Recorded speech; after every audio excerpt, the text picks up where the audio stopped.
dah nak dilupakan. Tapi kalau orang tanya Fasha apa yang berlaku, bolehlah cerita sikit, tapi lepas ni tak nak cerita lagi dah, kan. Perkara yang berlaku masa tu 30 hari bulan. Masa tu Fasha dah sampai kat tengah jalan dalam pesawat, dah sampai kat seat belakang. So bila sampai kat seat belakang tu, ada satu stewardess ni nampak Fasha. So dia tanya, Fasha sandar economy class? Pertanyaan dia lah. So macam dalam spontaneous tu cakap, ya kenapa? Salah ke? Anak-anak saya pun dengar dan few passengers lain pun dengar. So macam kenapa salah ke? Lepas tu dia cakap, tak adalah, I'm impressed, dia kata. Tapi macam, oh okay. Tapi sepanjang Fasha hidup, dah 40 tahun ni, tak ada pernah lagi melalui situasi macam tu. Sebab memang saya naik economy class je all the time. Kalau dengan anak-anak, sebab ramai. Apalah, staff lah, ada berapa orang.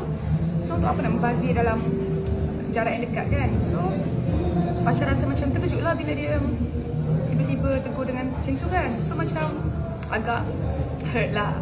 So Fasha pun ambil video dia daripada jauh. So Fasha nak buat komplain supaya airline tu dapat improve lagi dia orang punya servis.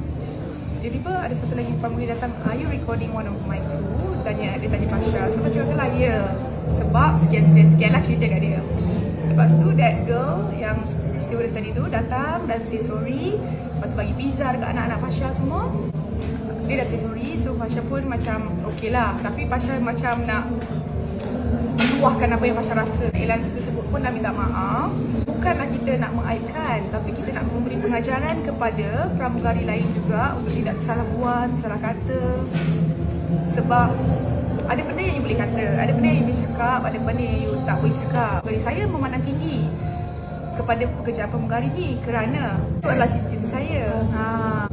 So itulah sebabnya. So Fasha tetap memandang tinggi terhadap kejayaan pramugari.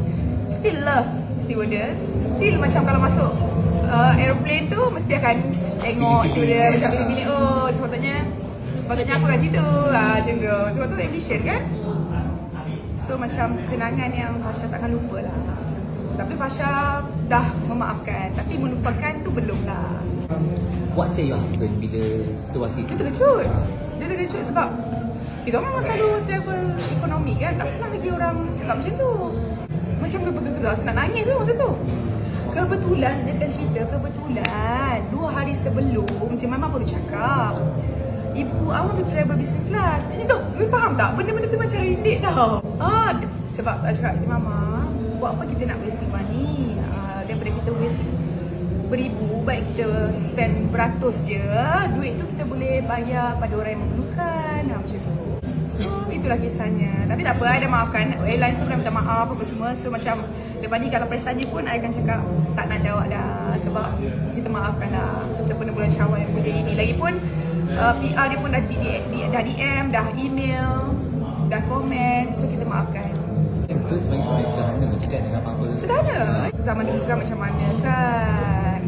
I lah supir, I lah apa, I boleh jalan sendiri, I orang yang sangat-sangat memulakan kejayaan I sebagai seorang model. So model ni independent. Model tak perlukan entourage. So model ni dia boleh berdikari.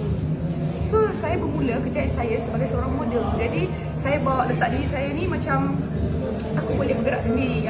Aku ni bukan star macam tu. Sederhana aja dalam segala segi.